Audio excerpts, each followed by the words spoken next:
5 mysterious cases of forbidden history. Today, I'm gonna share with your amazing 5 stories in the history.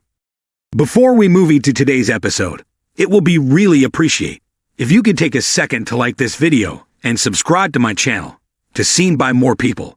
Make sure to add your thoughts and questions in the comment section and stay tuned to end of the video. So let's get started with number 1. The secret alchemist Tycho Brahe was a secret alchemist and Renaissance scientist who dabbled in astronomy, the unusual, and had a bizarre fixation with gold. He was also wildly wealthy, and he was an unusual eccentric who lived a mysterious life. He even owned a pet moose. He was born in 1546 and is known today for taking the first detailed measurement of Mars' orbit. He was indeed a brilliant scientist, but couldn't escape the oddities of the European Renaissance. For example, Tycho Brahe had lost his nose in a duel, and then wear a fake one on his face. He also hired an assistant named Jeff, because he suffered from dwarfism and Tycho believed he had supernatural clairvoyant abilities. He was so rich he owned roughly 1% of Denmark, his native country, and then there was the alchemy. According to Sheila J. Robin from Oxford, bibliography's alchemy was the peak of scientific endeavor in the 16th century, and 1575. Tycho was busy performing experiments, but nobody knows what kind of experiments he was doing. When his corpse was exhumed in the year 1901, 300 years after his death, scientists analyzed his hair. It was found that Tycho had a gold content 100 times higher than a normal person and his hair. This would mean that during the last 2 months of his life, he was excessively exposed to gold. We don't know what he was doing in his Renaissance laboratory, but it definitely has something to do with gold. Considering his obsession with alchemy, he may have been trying to figure out how to replicate gold by means of magic. Number 2. Supernatural ley lines. Archaeologist Alfred Watkins made a strange discovery in 1921. He realized that many ancient sites across the globe are peculiarly aligned. Whether this site was made by human hands or entirely natural, they all seem to be set in a straight line. By connecting all of these magnificent sites, Alfred surmised that they had all been built on energetic channels underneath the planet's surface. He called these channels ley lines, and was the first to suggest that such avenues of energy were required for opening the door to this supernatural. The concept itself is easy. Ley lines criss-cross the globe and carry supernatural energy from another dimension. Ancient people could sense that energy, feel it like the heat of the sun on their backs, and so they made their monuments on it. The pyramids of Giza, Chichen Itza, and even Stonehenge, and that's only the beginning.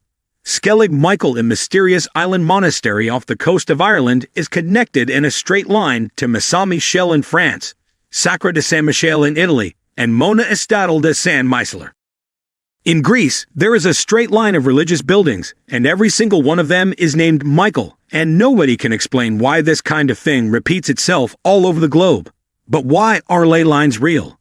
Are they really moving energy across the globe? It's quite a mystery. Number 3. The terrible Pied Piper. There is one forbidden piece of history that involves a man we've all heard of at least once. He's the Pied Piper, and his story was made immortal by the Grimm brothers and their book of children's fairy tales, published in 1816. But his story goes back much further. The original legend is that the Pied Piper was hired to get rid of the rats plaguing the medieval German town of Hamelin. The rats were a major nuisance. They were spreading disease, and the townsfolk had no idea how to get rid of them. So the Pied Piper came along with his magic pipe, played a tune that the rats couldn't resist, and lured them out of the city with his instrument's magical powers. But that's when things turned dark.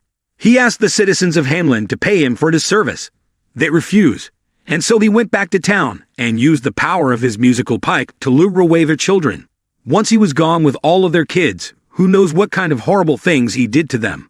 What's interesting is that there are a lot of theories about who the Pied Piper really was. While most people will tell you it was a simple fairy tale, it may have very much been real. First of all, Hamelin was devastated by the plague, which was carried by rats. Second, the original record of the Pied Piper doesn't mention rats whatsoever. The oldest written account of the Pied Piper is from 1284. A man supposedly came into town and stole 130 children and fled. The Pied Piper may have been a kidnapper of kids, not a catcher of rats. Number 4. Royal Witches. England has a long history of magic, witchcraft, sorcery, and necromancy. have been prevalent for nearly 1,000 years. But in truth, pagan witchcraft almost certainly goes back even further. In the 15th century, the English monarchy was allegedly infiltrated by women practicing magic. King Henry IV's second wife, Joan of Navarre, who lived between 1370 and 1437, was accused of using evil magic. She allegedly tried to use her magic to murder her stepson, Henry V. So Joan was locked up in Leeds Castle for years, until finally released by Henry V after he forgave her on his deathbed. Several decades later, her stepdaughter-in-law Eleanor, called Pam, the Duchess of Gloucester, was accused of using her own evil magic to kill yet another son of Henry, King Henry VI. There were so many Henrys at the time. It must have been difficult even for them to keep track of who was who. It was said that Eleanor was a practitioner of necromancy, and that she had been trying to use demonic forces to kill Henry VI. She was convicted and imprisoned in Beaumaris, a remote Welsh castle, until she died. While the Kings were able to convince the population that these women were witches, historians believe they probably just set that as justification to get rid of unwanted female companions.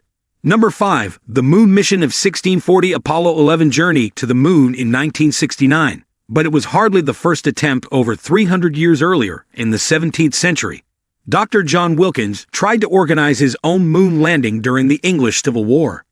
During the 17th century, there was a huge boom in scientific interest and exploration. John Wilkins was inspired by explorers like Columbus and Magellan.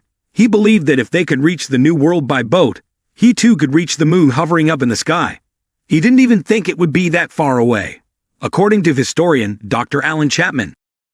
John Wilkins was riding an unprecedented wave of scientific advancement. In 1638, Wilkins wrote a book claiming the moon was inhabited by a group of people named the Selenites, and that it would be possible to trade with them, just like trading with the Native Americans in North America.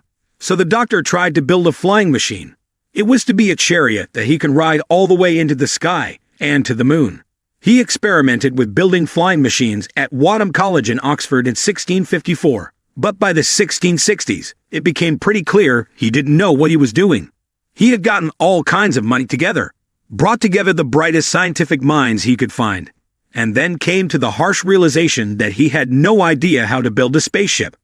These are the 5 mysterious that I bring you today. I hope you all get value on it. If yes, make sure to hit the like button. That will help to make more videos like this one.